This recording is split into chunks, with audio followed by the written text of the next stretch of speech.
News, New York Governor Kathy Hochul and Mayor Bill de Blasio are in Jamaica, Queens. That's where at least 2 people have died from flooding. They're joining us with an update on the storm recovery efforts in New York. Everybody ready? Take a knee.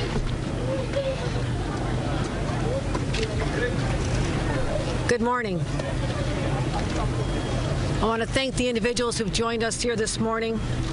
Senator Schumer, Mayor Bill de Blasio, Congressman Meeks, our Borough President, Donovan Richards, as well as Borough President Adams.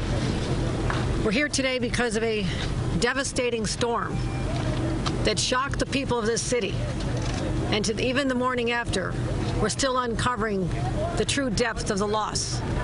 The human loss, which is hard to imagine that people simply in their cars, in their homes, in their basements, succumb to the ravages of a brutal storm. And their families must just be in such pain this morning. So to all of them, we offer our love, our condolences, and our wishes for their healing. And we'll be there to support them. And this is all precipitated by last night's record-shattering rainfall. And what's so fascinating is that the records that were broken in Central Park, for example, 3.15 inches in 1 hour. It broke a record literally set 1 week earlier. That says to me that there are no more cataclysmic, unforeseeable events. We need to foresee these in advance and be prepared. And we learned a lot of lessons. From Sandy, we built back resiliency. Our coastal shorelines are in much better shape than they had been. But where we have a vulnerability is in our streets. With the higher elevations now, where the flash floods, which were unknown before. This is the first time we've had a flash flood event of this proportion in the city of New York and in the outlying areas. We haven't experienced this before, but we should expect it the next time. And that means we have to continue investments in infrastructure, working in partnership with our federal government and support from Senator Schumer and President Biden, who are working so hard to get the infrastructure dollars back to our states so we can build this up, working in partnership with the mayor and other officials to work collaboratively and get this done so we can take care of the drainage shortcomings in our streets, because when the streets get flooded, what happens next? The water rushes down, not just through the highways, but also finds its way to penetrate our subway system. And as a result, what happened yesterday, trains were shut down, people were stranded. The fear that they must have experienced when this occurred, I cannot imagine. And I don't want this to happen again. So what we're doing is yesterday in preparation, we directed all of our state resources to be prepared. Our DOT, Thruway Authority, MTA, Port Authority, all of our first responders embedded with the local teams here and throughout Long Island, Nassau, Suffolk, Westchester, Putnam, Rockland counties, all of those have suffered some form of loss. We wanted to make sure our crews were on the ground. We also have pumping systems in place, taking care of the subways, literally removing the water physically. And I want to thank, first of all, everyone who was involved last night. But our transit workers are heroes, especially all the bus operators who had to be deployed to literally take people from stations to where they needed to go. So it's an extraordinary rescue operation just a few short hours ago. Moments ago, I was on the phone with the White House. President Biden called, offered any assistance. He repeated any assistance that the state of New York needs. I told him we'll take him up on that.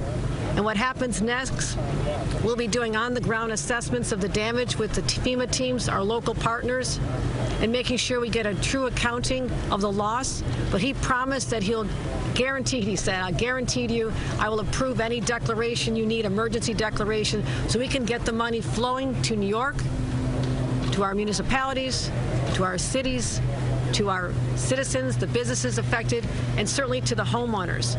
And also with respect to the homeowners who've experienced the flooding in their own basements. I've directed the Department of Financial Services to be in contact immediately with our insurance providers so they get people on the ground. Show up in these neighborhoods, get your claims adjusters, let them start filing to get reimbursed for the damages. We have mobile units on the ground to this end as well. So right now we still have a limited services on the subway. I'll be heading out to Long Island to see some damage that occurred out there shortly, but the Metro North, LAIR, and the subway systems are not fully functioning at this time. But I want people to stay engaged, following the information, and to make sure that they stay safe. I want to conclude by saying, once again, New Yorkers show what they're made out of.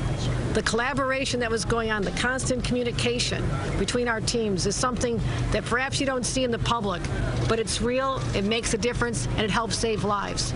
And literally, I want to thank our partners at the state level as well. State police and our rescue teams had to rescue over 100 people in Westchester and Rockland County alone. So this is the scenario as we speak today, but I'll be giving continuing reports. What I wanted to do first was assess where we are today. But my next question is, where are we going next? How do we prevent this from happening? How do we get money and resources to the places we can build up the resiliency in streets? Before we worried about the coastal areas, now it's about what's happening in the streets, the drainage systems that need to be enhanced, and all the resiliency we can embed because of climate change. Unfortunately, this is something we're going to have to deal with great regularity, and we want to assure all New Yorkers that we're prepared for this, and we'll do everything we can in our power to protect human life and property. Thank you very much. With that, I'd like to introduce Senator Schumer, who's been very engaged in this. We spoke this morning already, and I want to thank him for his partnership. Sorry. Okay. Thank you, Governor. And first, my condolences and heart and prayers to all of the families who have lost loved ones. Imagine the horror of you're sitting in your own basement apartment and the water just floods in all of a sudden with no notice, and you struggle to get out, but you can't. It's an awful, awful situation, and our hearts go out to them. I, too, want to thank all of our New Yorkers at the city and the state level, as well as the other localities, who always go all out. Unfortunately, we in New York have experienced too many emergencies in the last decade. And the one thing we've learned through these emergencies is how strong New Yorkers are and how much our public servants want to go all out and risk their lives to preserve other people's lives, and we thank them.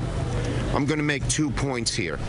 Number one, we will do everything we can to get all of the federal aid that's needed. We did this after Sandy. We've done it after many other storms upstate. The governor knows when we worked together on these storms upstate.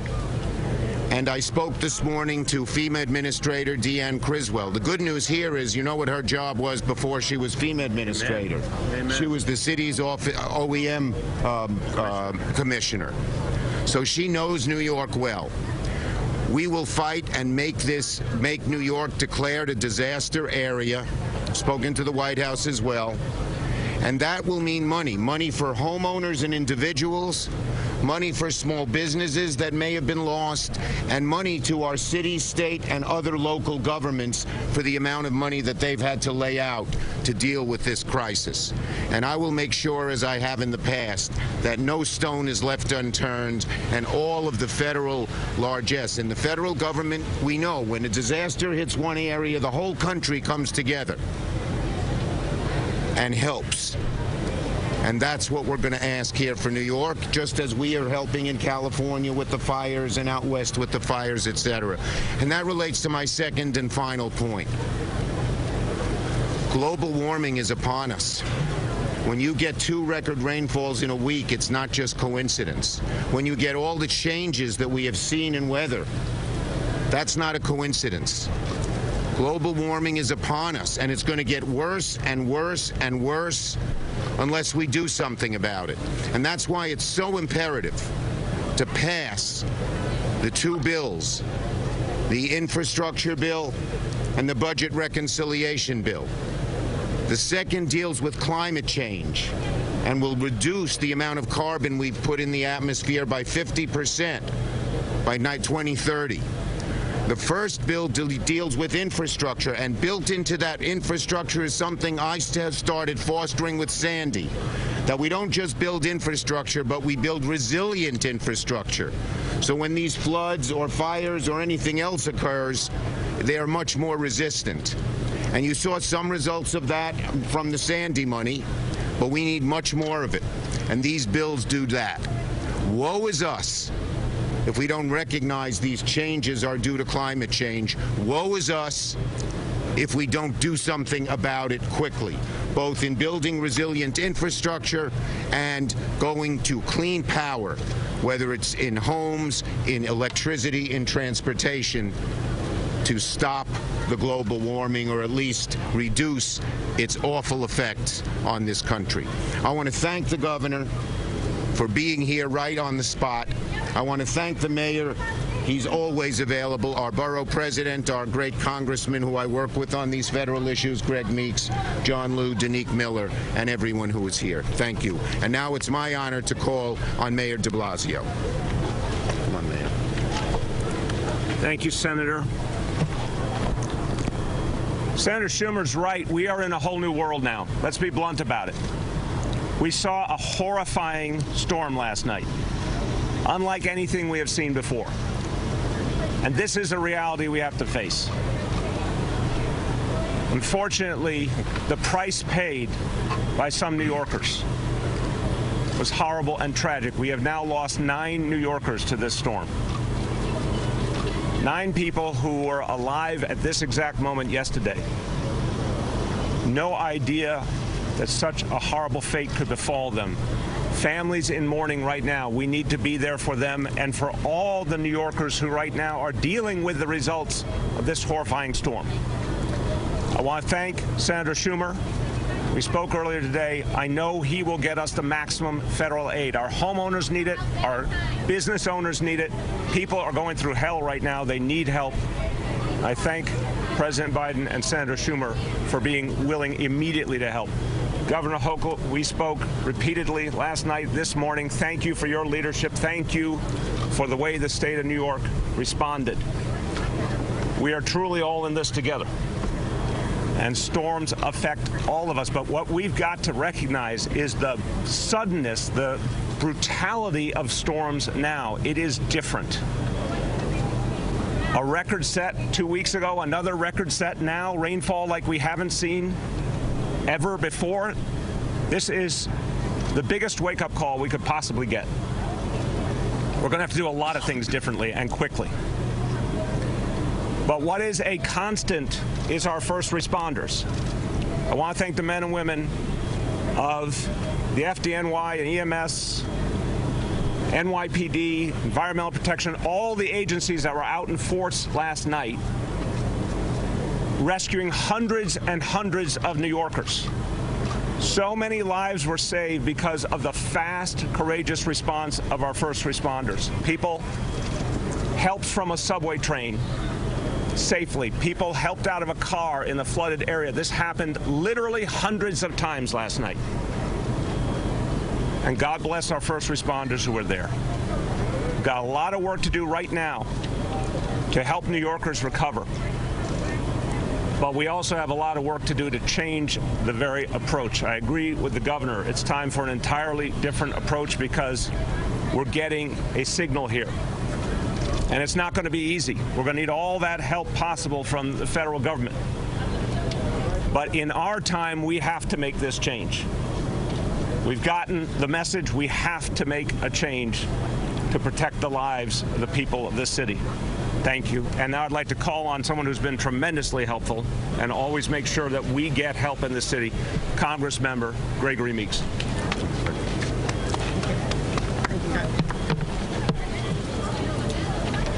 First, let me give my condolences to the family members, to the friends, the relatives, the neighbors on this block who have to be devastated.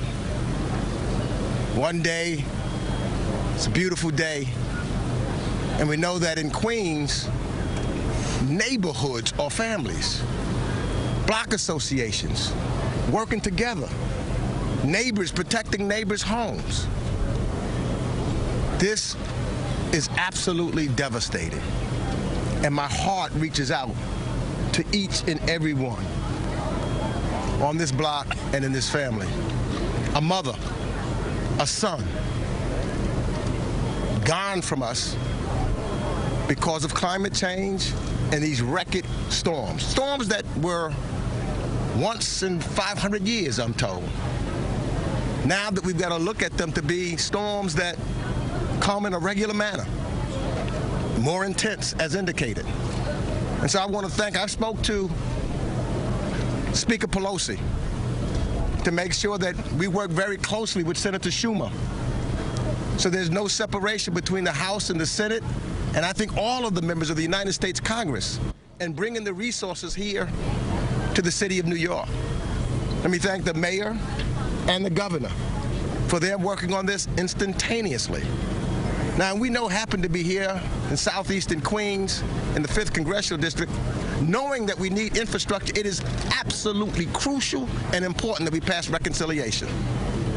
One of the reasons why it's important, I know for flooding in southeastern Queens, I have a request in now that was passed in the House, but it's got to be passed in the reconciliation bill for some close to $4 million just for blocks like these to improve the infrastructure and to stop the flooding that we know takes place here. If you just looked at what this place looked like, and there's pictures now at 10 p.m. last night, it was devastating. And finally, let me just say thank you to all of the men and women working in all of our emergency services and the heroes and sheroes, as the governor indicated, from our transportation. And when I looked at the number of bus drivers and the people in the subway systems getting people out into safety, also rescuing people that were stuck in their cars, they are really heroes, putting themselves at risk for the rest of us. So again, thank you. I want to thank my city councilman who has been working here for a long period of time in this very block, trying to make a difference for the people of this district, for all the hard work that you do in the city council, and our former borough president, now DA, Melinda Katz, for all that she does. So I now want to bring up the current borough president, who is working very hard to make sure that this borough receives all the infrastructure dollars and the attention that it rightfully needs. Donovan Richards. Thank you, Congressmember, and thank you to both the governor and the mayor for their support this morning into the wee early morning hours. I want to thank all of the agencies.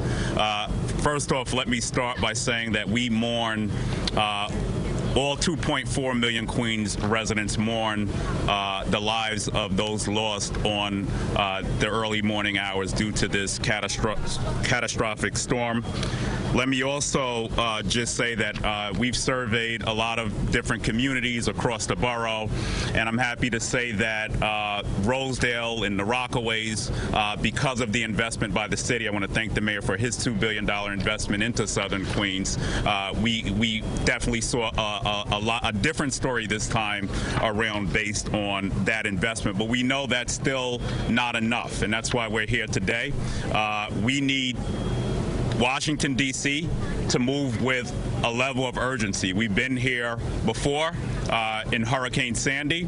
We still are waiting for the Rockaway reformulation plan. We have a Howard Beach plan. There are many parts of this borough that historically have flooded, and it's only going to get worse. And unfortunately, if we do not address climate change, we will continue to lose lives across not just this borough, but across this country and state. And we don't have to look any further than Louisiana to see what also happened there as well.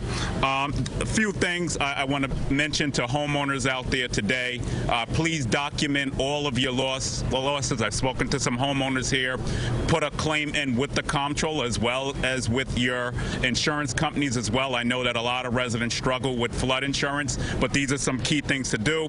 I'm also asking companies to allow their workers to work remote on today, and if you're not an essential worker, to really stay off of the roads as well. For the neighborhoods of Whitestone, College Point, and parts of Flushing, Left Rack, I want you to know that we are here. I've asked the governor on today for assistance to our small businesses and to our homeowners as well, and she's given her stamp of approval on all of those things. So there's a lot of work that needs to be done. We are not out of the woods. Queens needs to see much more infrastructure investment. We cannot wait until tomorrow. We need it today. These lives could have been saved if we had investment that we sorely needed a long time ago.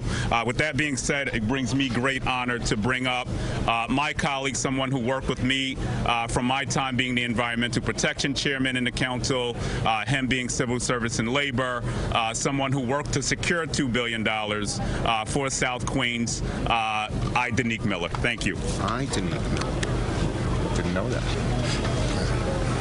Good morning. First of all, my condolences to the Ramsrick family.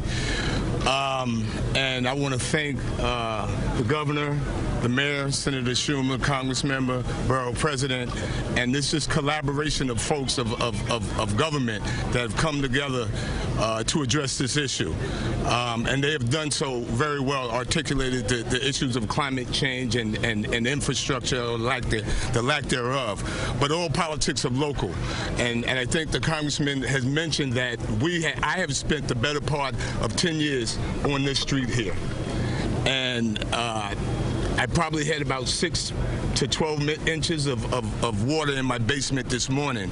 But I always say that you feel like the man with no shoes until you come over here on 183rd Street, and then you see the man with no feet, right? Where I bet you this is my mother. Every time you get to a mic, tell your mom you're okay. We've talked to your mom. Better pick that up. All right. Mom, your son's doing okay. He's doing a press conference. So, we got your little boy in good hands. Oh my God! He's looking good. He's safe. Better make sure it's his mother. Oh, she got it. It's Mom. It's my mother, right? So yeah, we felt like until you see the person with no feet, where folks here have a foot of water on the first floor and not in the basement. And the cruel irony is, as Borough President Richards indicated, of the $2 billion in infrastructure that was spent, in nearly half the city's infrastructure budget spent here in Southeast Queens, the priority was 183rd Street. When that schedule came out, we said, no, don't do Cambridge Heights, don't do Springfield Gardens, do 183rd Street first. And guess what? They did. And then they did it again because it wasn't done right the first time. And we're still here today. And so there has to be oversight, and we have to figure out what we're not doing right. That we have to make sure that these folks, that every time it rains, that they're not out here. Every time it rains, my staff and I, we have the hot spots, as the borough president knows. You call over here, you call certain areas in Springfield Gardens to see if it's working. And guess what? 2 weeks ago when we had the major flood, then the record breaker, we were okay. This was different, and the loss of lives are unacceptable. We absolutely have to make sure that we're taking care of families. And I want to just say that this group of folks here are the epitome of resiliency. They take care of each other, they feed each other, they house each other, and we're here with you. We're going to continue to be here with you. Again, I want to thank the governor, Senator Schumer, the mayor, just for the collaboration of resources that are going to be here in Queens. We want to make sure that that we're all here to make sure that this is done equitably, and that these folks here that have been suffering so long suffer no more. Thank you. Good job. Okay. At this point, we'll take questions. But I also want to make a statement before we go on to questions. To the people who live on streets like these throughout the city of New York, I want them to know, a new administration, my administration, we don't govern by press conference. Yes, we're here today to answer questions, but I want to assure them it's not just about today, it's what we do tomorrow, the next day, and the next day. So you're going to see a different tone, a different era of collaboration, and I served as a council member for 14 years, so I've been in the streets for a long time to know what it takes to get the job done. You don't just show up one day, you show up until the job is done. And with that, we'll take questions. Marcia?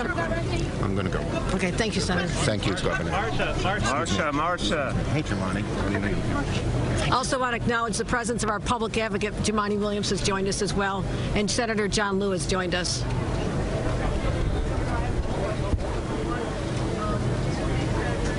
Can't hear him.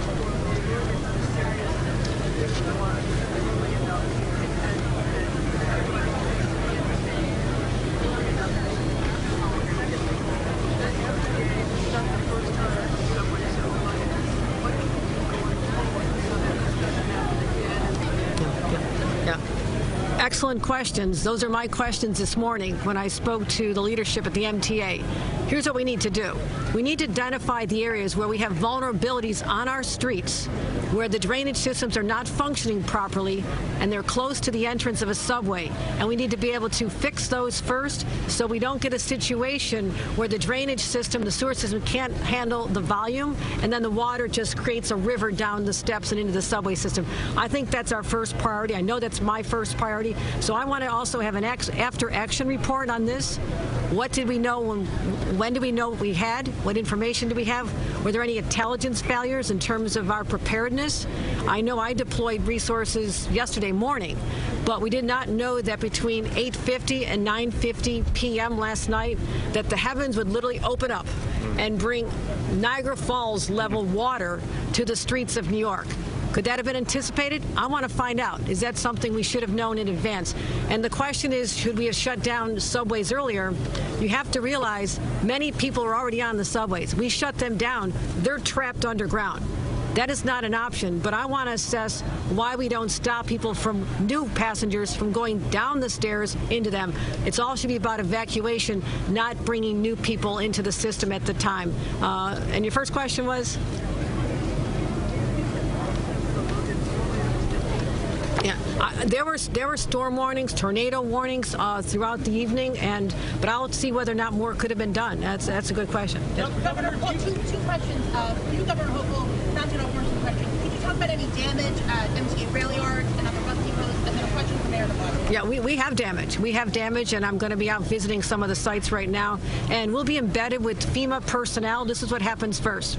Everything has to settle down, stabilize, make sure we're protecting life and property, job number one. Number two, within a few days, we go out there with the FEMA crews, literally add up the extent of the damage, file for our declaration with the federal government, and this is, again, what President Biden assured me. He said, Kathy, I'm going to do this for you. You tell me what you need. So we're prepared to take all those steps, starting right now. And from Mayor de Blasio, we just heard from a neighbor who said they have been asking for help about the sewers. Can you, and some maybe, I saw DEP, DDC, DOT, can you explain why this was seemingly such a failure on the part of the city where you have streets, neighborhoods not even in flood zones, basements flooding, people couldn't get out, they weren't notified? Walk us through that. Let me get our DEP commissioner, I think is here, Vinny Sapienza, who can speak to the specifics, have him come over. Look, as you heard from Congressman Meeks and from Borough President Richards and Councilmember Miller, over the last few years, we made a $2 billion investment in addressing the infrastructure problems of Southeast Queens, including the sewer problems. This is a tragically very long-standing problem, and one of the things that became clear was we were going to have to make an extraordinary investment to address it. As you've heard, that investment is having impact, but it's not complete. It's been going on for years. It will take some more years to finish. In terms of the impact of the investments here in this immediate area, Commissioner Vinny Sapienza, DEP. Thanks, Mayor. Thank you. Here we go. Okay. I can do it. Yeah, so thanks. So a couple of things. One is the rate of rainfall that occurred was just really extraordinary. Councilmember Miller mentioned the storm we had, a couple of weeks ago with the remnants of Henri, which was about the same total amount of rainfall that fell, but this all fell really within a very short window, few hours, and I think that was a big difference. As the mayor said, we recognize in this area of Southeast Queens an investment was needed. It was long overdue. The mayor announced a $2 billion commitment a few years back, and that work is well underway. In terms of flooding in Woodside and Forest Hills that caused people to die, how do you explain the failure there? Yeah, so we're going to do that full hydraulic assessment, but rainfall rates were really extraordinary and far exceeded the capacity of the system. Anything over 2 inches an hour, we're going to have trouble with. Last question, sorry, to Gloria. Last question to Gloria. Gloria. If I could just follow up on Katie's question, because you are all talking, and Governor, for you, but for all of you as well, you're talking about how this is a warning call and a warning, but the fact is we've been having these events, and people here are talking about how this happens all the time. We've had 2 hurricanes in the last couple of days, and you're talking about the need for investment. But what is it to people who are here right now aren't sure the next time it rains a lot that they're going to be in the same position that they were last night and that their lives are in danger?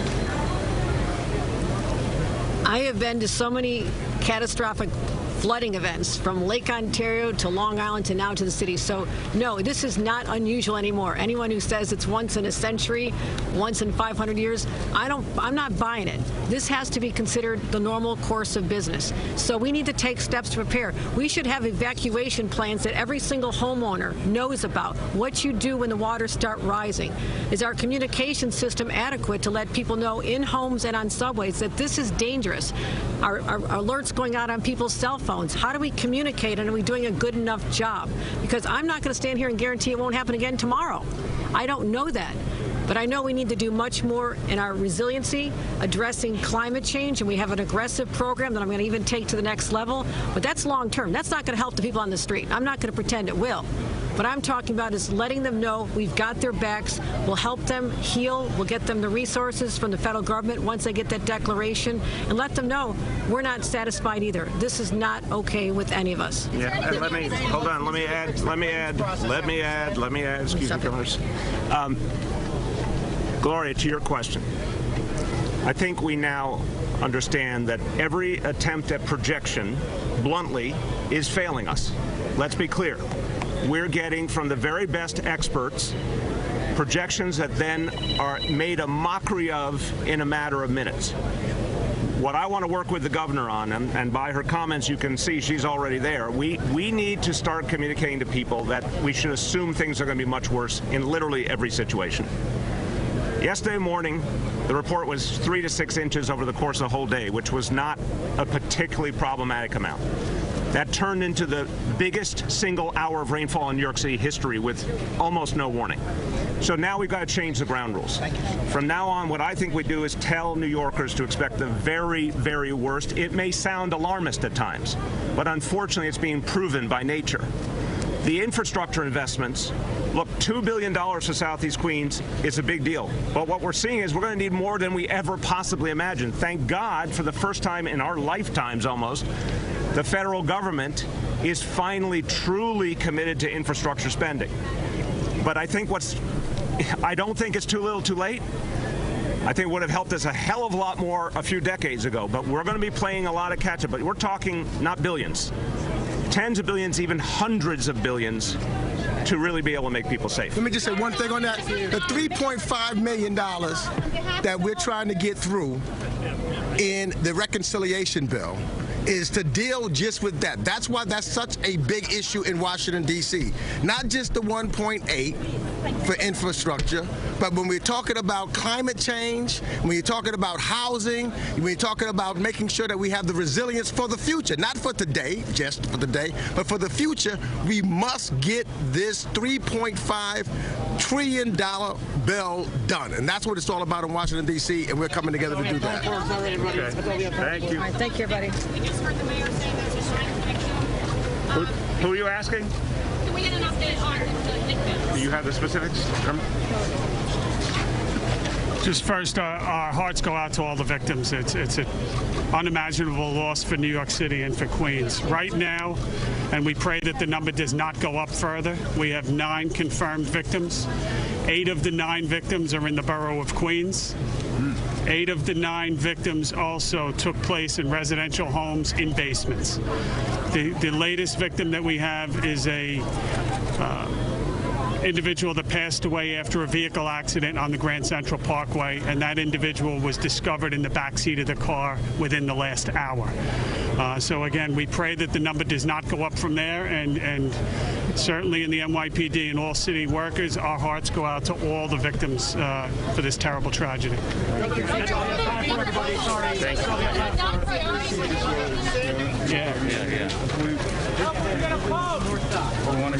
you. How you doing, brother? We have been listening to city officials talk about the aftermath of Ida. 9 confirmed dead in New York, 8 of the 9 in Queens in basement apartments that were flooded, and 1 in a car accident on the Grand Central. Just tragic news. Absolutely tragic. Among the dead, a mother and her young son. All the officials that we just heard from talked about the need for major infrastructure improvements so that this kind of catastrophic flooding doesn't keep happening in the city. Specifically, the MTA. You saw that that video we brought you earlier today of people trapped inside trains, workers rescuing hundreds of passengers trapped underground inside subway cars. And the governor, specifically the new governor, she's just sort of taking this on, saying there should have been something done differently. We have to prevent people from going underground when we're seeing rain of this magnitude. That was the question from Marcia Kramer, and it is one many people are asking, should more have been done before what happened last night to be prepared? We are going to continue our live team coverage for you. We will see you on the news at noon. This has been breaking news.